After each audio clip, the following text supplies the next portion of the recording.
Before Donald and Daisy, before Goofy, even before Pluto was more than a background gag, Disney had another couple lined up to join Mickey and Minnie in the spotlight. Horace Horsecollar and Clarabelle Cow. They were musical, romantic, and even a bit scandalous. But their story took a turn no one expected. Hi, I'm Dennis, and this is West of Neverland. If you love classic Disney animation and the surprising history behind it, then you're in the right place. Today we're exploring the rise, fall, and revival of Horace Horsecollar and Clarabelle Cow, Disney's forgotten original power couple.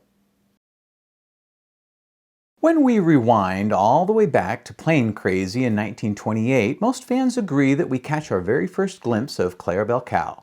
She isn't really a character yet, just a cow caught in one of Mickey's gags. In fact, Mickey even grabs her oversized udders at one point to hoist himself back into the out-of-control airplane, and then gets squirted in the face with milk in the effort. It's a gag that may seem a little crude, but it's typical of Disney's early barnyard humor. Rural, physical, and a little risque. But Clarabelle's first proper performance would come soon after.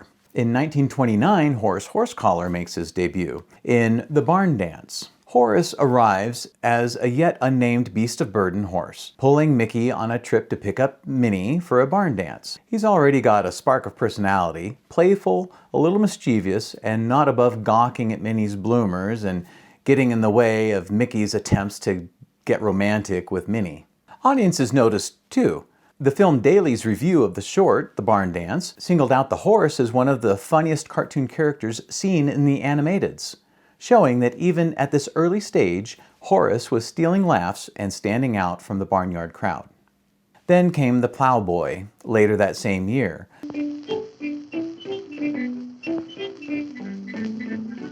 where both Horace and Clarabelle took another step closer to the characters that we're familiar with.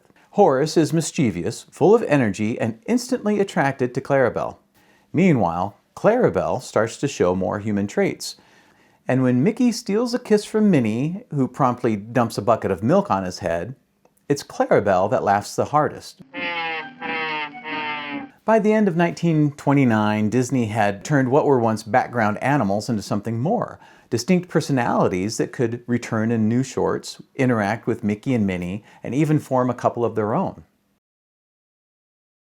By 1930, Horace and Clarabelle weren't just background barnyard animals anymore. They were being positioned as a couple right alongside Mickey and Minnie. One of the clearest examples comes in the Shindig in 1930.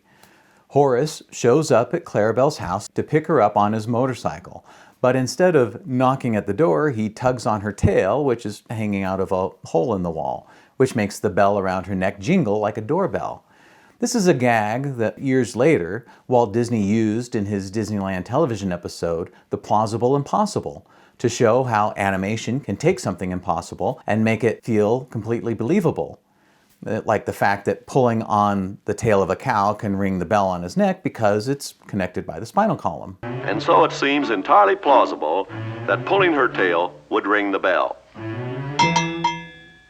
Inside, Clarabelle is startled because she's been caught reading a scandalous novel, 3 Weeks by Eleanor Glyn. To the adults in the audience, this was a sly wink and pretty risque. 3 Weeks was one of the most racy books of the early 1900s. And then comes the jab at the censors, who already expressed disdain for Clarabelle's oversized udders. Clarabelle walks across the room, her udders swaying, before slipping behind a privacy screen to change. When she emerges, she's wearing a belt that has a dress hanging from it that only covers her udders, an outlandish jab at the critics. As silly as it may sound, this was a real controversy. In 1932, Motion Picture Herald marked Mickey's 4th birthday by recalling some unusual incidents in the studio's history. Among them were Clarabelle's run-ins with censorship boards. Canadian censors complained that the sources of sustenance should be latent as well as lacteal. A very roundabout way of saying her udders needed to be hidden. And when she was shown reading 3 Weeks, Ohio censors objected so strongly they metaphorically banned her from participating in their Book of the Week club. So by 1930, Horace and Clarabelle weren't just playing supporting roles, they were generating headlines, moral panic, and even censorship battles of their own. The studio also reinforced their couple status outside of the cartoons. In 1930, Motion Picture Classic magazine ran a parody feature called My Love Life and Other Things, supposedly written by Mickey Mouse himself. In it, Mickey shrugs off rumors of romance between him and Clarabelle Cow, while casually noting that in their private life, she's married to Horace. As for the fantastic stories that have been circulating, coupling my name with that of Clarabelle Cow, I can only strive to maintain my composure and state in an even voice that they are false. Not that Clarabelle is not an attractive enough animal as cows go, but Hollywood is like that. If you are seen twice in public with a cow, everybody at once thinks the worst and starts spreading scandalous gossip. What if I did give Clarabelle the lavalier cowbell which she wears around her dainty neck? And what if I did, on perhaps 2 or 3 occasions, take her to lunch at the Brown Derby and to dance at the Roosevelt? It was only what common kindness necessitated, and if Horsecollar Horace, that dreadful wet blanket, to whom Clarabelle has the misfortune to be married in their private life, had not ambled into the Derby in the wee small hours one night, just as I had sliced a spare rib into Clarabelle's lap, none of the absurd gossip would have ever started. Horsecollar is fanatically opposed to any sort of clean fun and simply could not see the joke. The imprint of his hoof is still with me, and as I slip into my pajamas each night, it starts me to pondering on the impossibility of making anyone in Hollywood see the clean side of an intimate moment. It was tongue-in-cheek, but it shows that Disney and the press were treating Horace and Clarabelle like Hollywood stars, complete with romance and gossip. Meanwhile, in the cartoons themselves, their personalities were taking shape through music. In Barnyard Broadcast in 1931, Horace takes up the fiddle and the saw,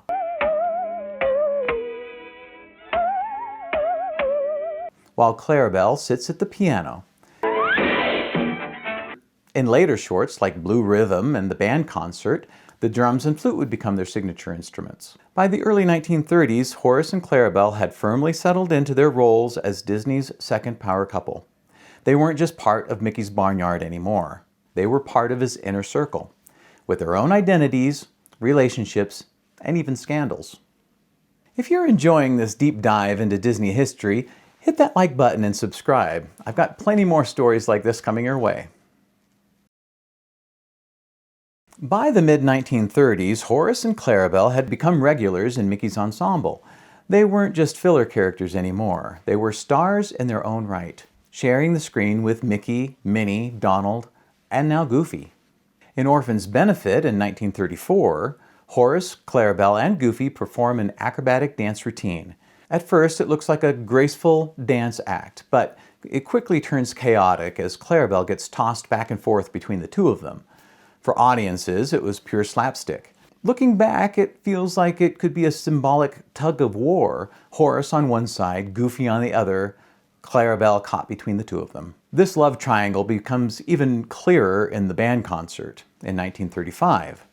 This short is famous as Mickey's first color appearance,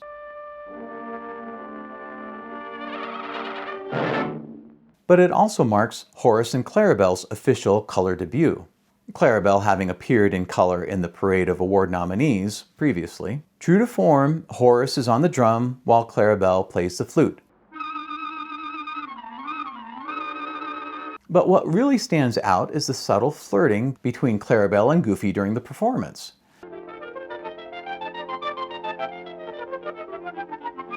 At one point, Horace tries to kill a bee that lands on Goofy's head, only to clobber Goofy instead. First with cymbals and then with a mallet.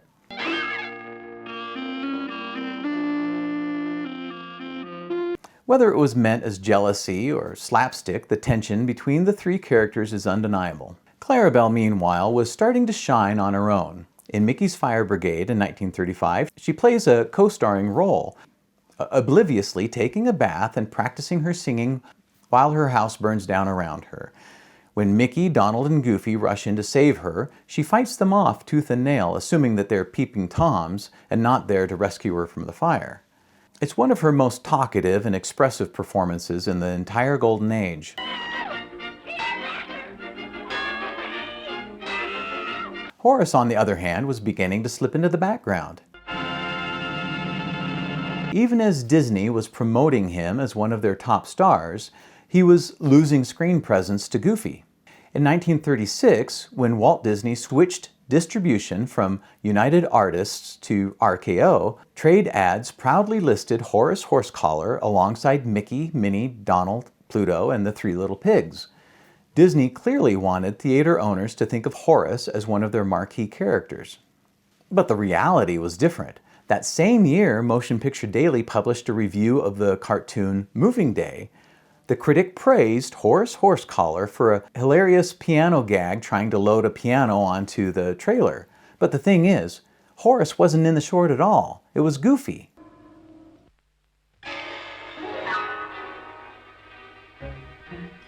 The fact that a professional reviewer confused the two characters shows just how interchangeable this type of tall, gangly character was. And once audiences latched on to Goofy's clumsy charm and distinctive voice, Horace's quieter personality didn't stand a chance. By the end of the 1930s, Horace and Clarabelle were being pushed further and further into the background. They still turned up in shorts like Mickey's Polo Team, Toby Tortoise Returns, and Mickey's Grand Opera, but always on the edges of the action.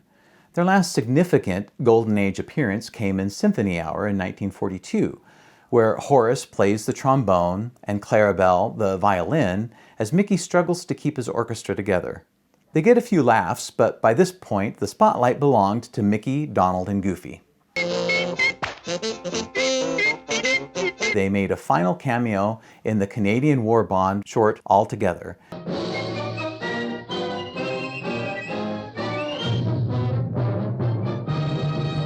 And then they were gone. For nearly 40 years, Horace and Clarabelle disappeared from the screen, except for brief appearances in the Mickey Mouse Club opening.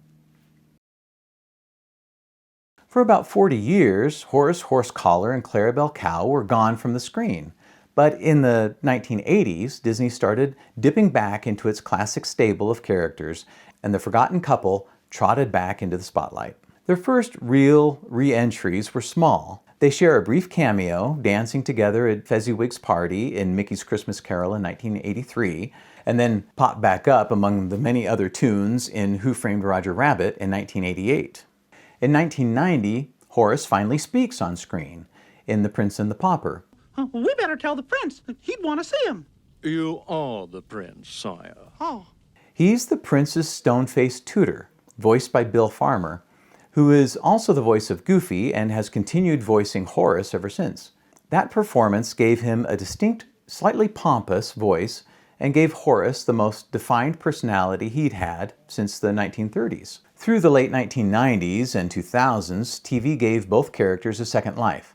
Clarabelle became a recurring presence in Mickey Mouse Works and House of Mouse. Hey, Clarabelle!